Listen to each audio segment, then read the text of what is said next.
नमस्कार, स्वागत है आपका जस्ट इंडिया में और मैं हूं आपके साथ मुस्कान। रुक करेंगे उन तमाम खबरों का जिनका सरोकार है आपसे। खबरों के प्रायोजक हैं आरोग्य मास्क लगाएं, कोरोना से सुरक्षित रहें। Kamal Chalk Industries, a trusted school of chalk, manufacturers and suppliers of chalk, color chalk, duster, mask, sanitizer, etc. Asian colour coated Ispat limited, आपका विश्वास हमारी पहचान। मेडिफिर international, taken a step to keep you safe from corona virus. रंज किया showroom in Rohtak and Bahadurgarh. Showroom पर आएं, test drive लें और गाड़ी बुक कराएं। आसमान छूती प्याज की कीमतों को काबू करने के लिए मुख्यमंत्री योगी आदित्यनाथ ने जमाखोरों पर सख्ती आरंभ कर दी है। इसके तहत खुदरा विक्रेताओं के लिए 2 मीट्रिक टन और थोक कारोबारियों के लिए 25 मीट्रिक टन प्याज की भंडारण सीमा तय कर दी गई है। यह आदेश दिसंबर माह अंत तक लागू रहेंगे। सरकार जल्द ही इस संबंध में अधिसूचना भी जारी करेगी। मुख्यमंत्री कार्यालय ने ट्वीट कर ये जानकारी दी है।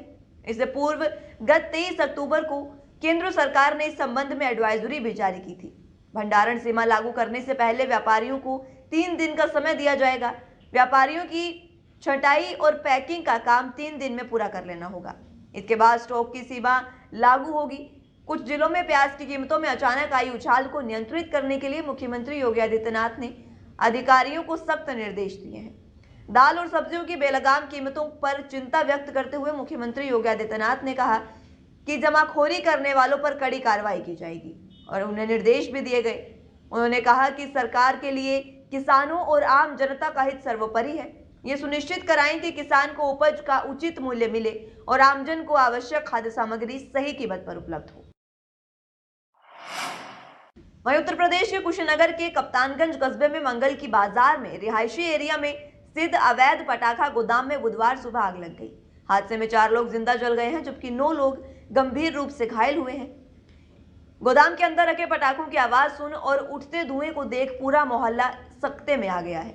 बगैर देर किए लोगों ने खबर पुलिस और फायर ब्रिगेड कर्मियों को दी। सूचना मिलते ही पुलिस और फायर ब्रिगेड के जवान स्थानीय लोगों की मदद के लिए आग बुझाने में जुट गए। बचाव कार्य के दौरान 2 शव बरामद हुए हैं। आग आसपास के 2 अन्य घरों में भी फैल गई थी। कस्बा निवासी जावेद ने दीपावली को लेकर घर के ही एक हिस्से में अवैध पटाखा जमा कर रखा था। सुबह 7 बजे घर में अचानक आग लग गई। पटाखों की आवाज और घर से निकलते धुएं को देख लोग सकते में आ गए थे।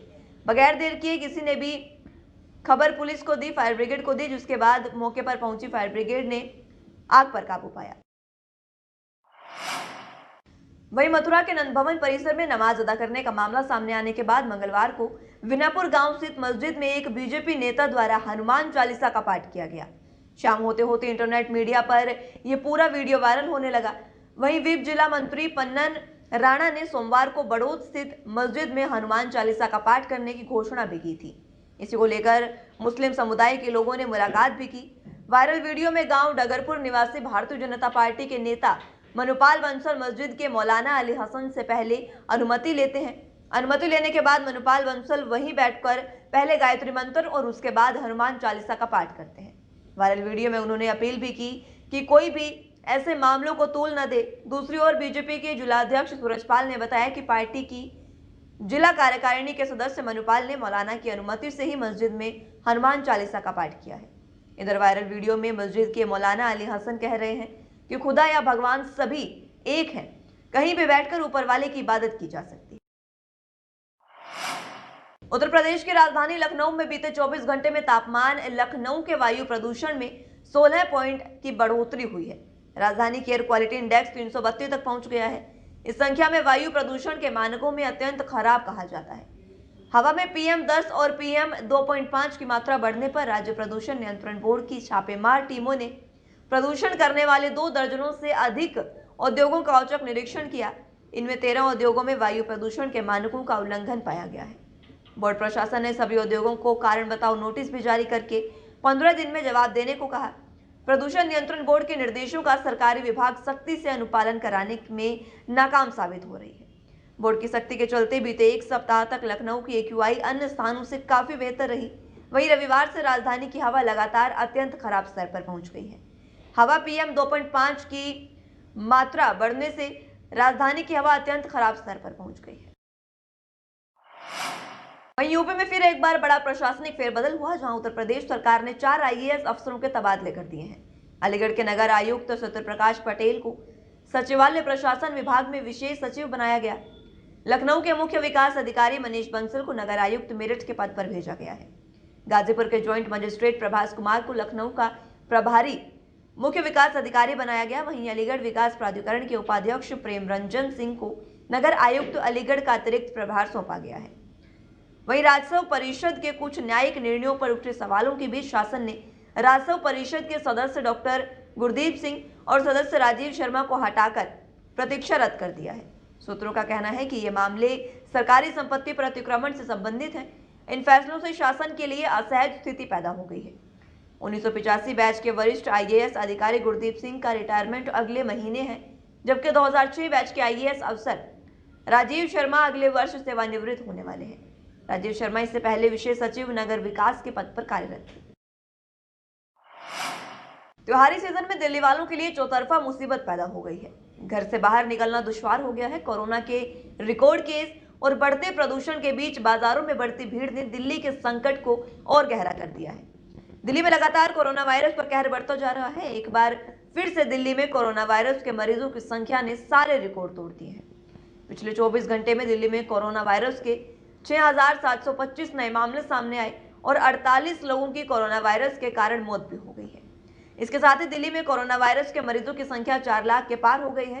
पिछले 10 दिनों में दिल्ली में कोरोना वायरस के 50,000 से ज्यादा नए मरीज सामने आए हैं। आंकड़ों के मुताबिक 25 अक्टूबर से 3 नवंबर के बीच दिल्ली में 50,616 नए मामले सामने आए हैं, यानी तब तक और अब तक एक दिन का औसत 5,062 रहा है। वहीं इस अवधि के दौरान 394 मौतें दर्ज की गई हैं। खबर बुलंदशहर की तहसील शिकारपुर से है, जहां असहाय पिता की 2 बेटियों का सहारा समाजसेवी शिव कुमार शर्मा और सीटू भाई बने हैं। दरअसल उन्होंने बेटियों की कॉलेज की पढ़ाई का पूरा जिम्मा उठाया है। सीटू भाई ने शिकारपुर विधानसभा के गांव नगला हरि सिंह निवासी चौधरी बृजपाल सिंह की दोनों बेटियों को बहन मान लिया है। गरीबी के चलते पढ़ाई छोड़ चुकी बहनों की अब आगे की पढ़ाई शिव कुमार शर्मा ही पूरी कराएंगे। पढ़ाई पर होने वाला पूरा खर्च सीटू भाई ने उठाने का फैसला किया है। साथ ही बहनों की कॉलेज फीस, किताबें और ड्रेसों के अलावा जरूरी खर्च के लिए भी हर महीने नकद रुपए देंगे। आपको बता दें कि गांव नगला हरि सिंह निवासी चौधरी बृजपाल सिंह का 3 साल पहले एक्सीडेंट हो गया था। घायल बृजपाल आज तक कोमा में है। उनकी 3 बेटियां हैं, एक की शादी हो चुकी है, बाकी बेटियां घर में आय बंद होने के कारण पढ़ाई छोड़ चुकी हैं। यह बात समाजसेवी शिव कुमार शर्मा और उर्फ सीटू भाई को जब पता चली तो उन्होंने गांव नगला हरि सिंह पहुंचकर बृजपाल सिंह की बेटियों को आश्वस्त किया कि पैसे के अभाव में पढ़ाई नहीं छोड़ने दूंगा, और उन्होंने तुरंत कॉलेज प्रबंधन से बात करके पूरा खर्च देने की बात कहकर इसी सेशन में एडमिशन कराने को भी कह दिया। खबर यूपी के जनपद जालौन से है, जहां बीच सड़क एक महिला ने मनचले को सरेराह सबक सिखाया। संबंधित मामले में मिली जानकारी के अनुसार जनपद के उरई नगर क्षेत्र में एक हफ्ते में दूसरी बार महिलाओं ने नारी शक्ति का प्रयोग किया है। मामला फिर से उरई नगर क्षेत्र से सामने आया है, जहां एक महिला ने अपने साथ हुई छेड़छाड़ करने वाले युवक को चप्पलों से पीटा। सरकार द्वारा चलाए जा रहे मिशन शक्ति के बाद महिलाओं और छात्रों के भीतर आत्मविश्वास और आत्मरक्षा करने का साहस साफ तौर पर देखा जा सकता है। आज फिर त्योहारों के मद्देनजर घरेलू सामान की खरीदारी करने आई एक महिला के साथ एक व्यक्ति ने छेड़छाड़ की तो महिला ने तत्काल उसे पकड़कर चप्पलों से पीटा और सबक सिखाने में देर नहीं लगाई। इसी बीच किसी व्यक्ति ने इसका वीडियो बनाकर सोशल मीडिया पर भी वायरल कर दिया। बताते चले कि जनपद के उरई नगर क्षेत्र में 3 दिन पहले ही 2 युवतियों ने कांग्रेस पार्टी के जिलाध्यक्ष अनुज मिश्रा को भी चप्पलों से पीटा था। खबर यूपी के बुलंदशहर से है, जहां भारतीय किसान यूनियन के कार्यकर्ता एक बार फिर सड़कों पर उतर गए। दरअसल गन्ना बकाया भुगतान को लेकर यह प्रदर्शन उन्होंने किया। कार्यकर्ताओं ने कलेक्ट्रेट गेट पर भाकियों का झंडा भी इस दौरान लगाया, जिसके बाद झंडा टांगने को लेकर किसानों और पुलिस के बीच नोकझोंक भी हुई। हालांकि पुलिस ने सख्ती के साथ भाकियों का झंडा वहां से उतरवा दिया, जिसके बाद किसान कलेक्ट्रेट गेट के बाहर जमकर नारेबाजी की और धरने पर बैठ गए। वहीं किसानों को समझाने के लिए सीओ और सिटी मजिस्ट्रेट मौके पर पहुंचे, लेकिन किसान अभी भी कलेक्ट्रेट में अंदर जाने की जिद पर अड़े हुए हैं और किसानों ने कलेक्ट्रेट में जाने वाले लोगों को भी रोक दिया है। खबरों के प्रायोजक थे Shri Shyam plywood and lamination, वेंसफिल अपरेड्स लव, boiling water proof plywood, SCF 48 Huda complex Rohtak, Kamal Chowk industries, a trusted school of chalk, manufacturers and suppliers of chalk, color chalk, slate pencil, duster, dustless chalk, housekeeping material, mask, sanitizer, hand wash. Office number 201, first floor, town centre mall, D park, model town, Rohtak. Corona महामारी से लड़ने के लिए आरोग्य mask लाया है आपके लिए सबसे आधुनिक मास्क। इसके साथ ही आपको मिलेगी आधुनिक पीपीई किट, वो भी बहुत ही सस्ते रेट पर। contact@arogyamask.com पर जाएं और हमसे संपर्क करें या फिर www.arogyamask.com से जुड़ें। इसके साथ ही आप हमें कॉल कर सकते हैं। हमारा पता है Anand international, plot number 181, Panipat, Haryana.